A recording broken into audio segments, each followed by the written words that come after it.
Alright everybody, well I'm this far into the morning. Previous videos were straight up on my phone. This is a first attempt at something like a little GoPro.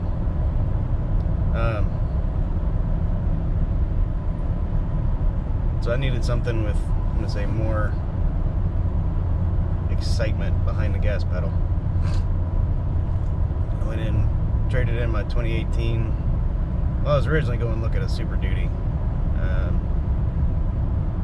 There's two 250s that were sold by the time I got there. All they had was a 350 left. I'm gonna say it's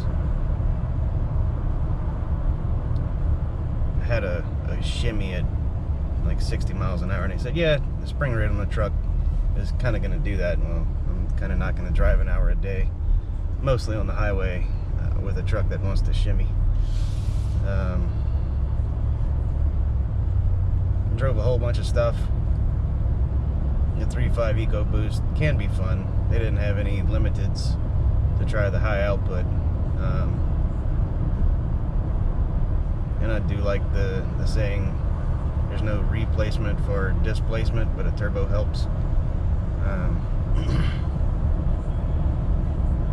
Anyway, I took home a 5.0 KingRanch, and it's pretty impressive.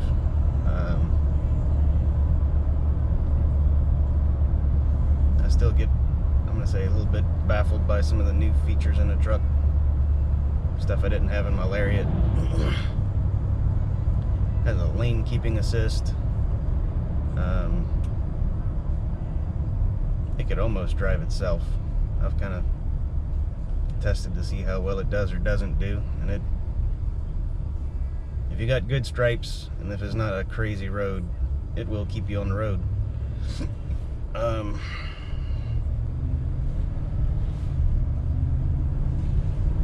I thought the self-adjusting cruise control would be kind of gimmicky,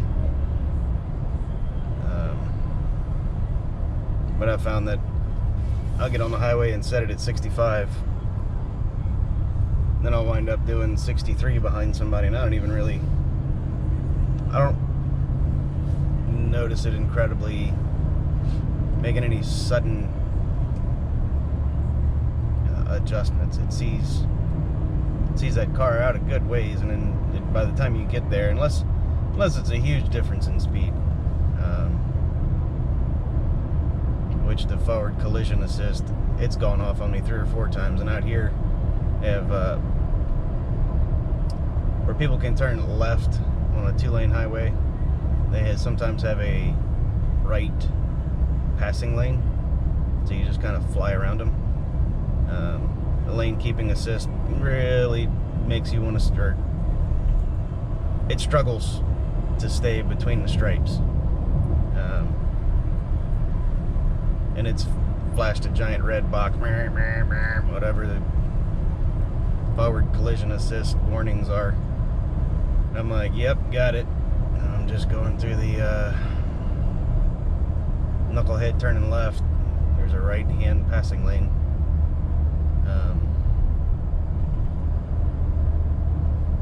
Anyway, I guess we'll see how this video turns out. I feel like it's zoomed way out compared to previous videos off of my phone. I can also watch my phone pretty much the whole time. This little camera keeps putting this display to sleep, so I have no idea where the camera is actually pointing.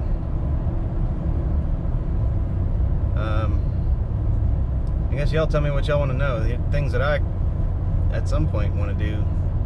Everybody, the obligatory cold air intake. Don't know how much that's really going to get. Some people with an S&B are quoting, oh, I get a half a mile gallon improvement. And I've seen several people claim some pretty 3 to 5 miles per gallon. I'm like, yeah, if a cold air intake can get you 3 to 5 miles per gallon, and they're trying to quote it for a 5.0. I guess one of these days I will find out, or given my commute and my driving habits, we'll find out. Does that provide a net positive on the fuel consumption? I'm really torn on an exhaust. I had a Corsa Extreme on a Challenger with a 5.7 Hemi, and I love that low, deep grumble. Everybody loves the Borla ATAC, and I'm like, that's just, I don't know, to me, raspy and, I don't know, don't want to say sounds cheap. But I've seen people with the same car, same engine, put wildly different exhaust systems on it and get that tinny, poppy, raspy, in my opinion, sounds cheap. And you get somebody else who, whether it's a Roush or a Corsa or a Flowmaster or a just straight out completely custom built, it kind of doesn't have that same. All right, here we go. Stock truck. Here we go. Traffic. Can't run it. We can do that.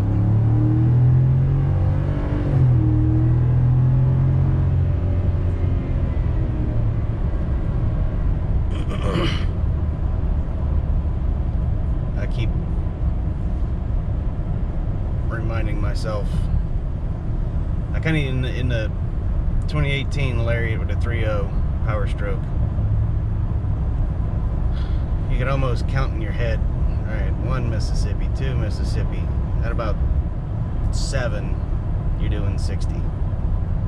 The mental timing of when do you shut the truck down? I'm learning this one. It's a whole lot shorter. So anyway, back to the things one of these days I'm probably gonna do.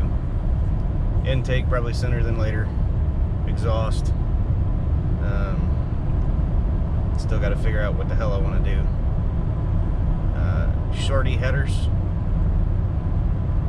I've seen some pretty impressive dyno charts on shorties. I know everybody's, oh, it's a shorty. The state that I live in, they're pretty uppity about emissions controls.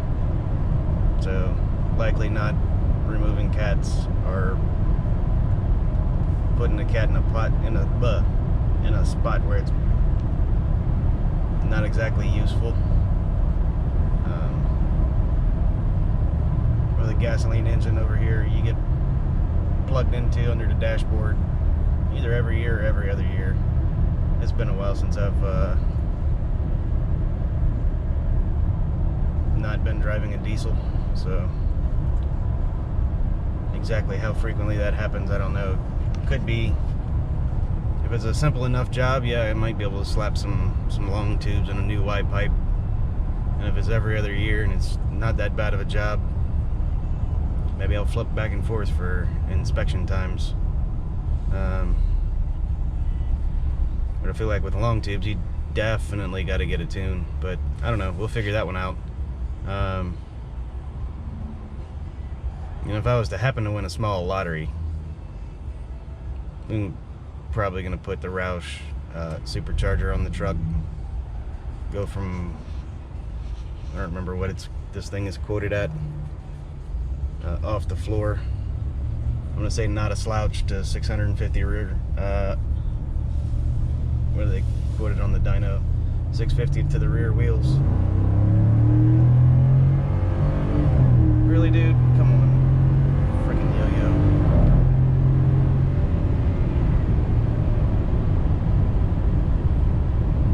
State troopers like to hang out on this road, so I gotta mind my manners. Alright, everybody. Catch y'all later.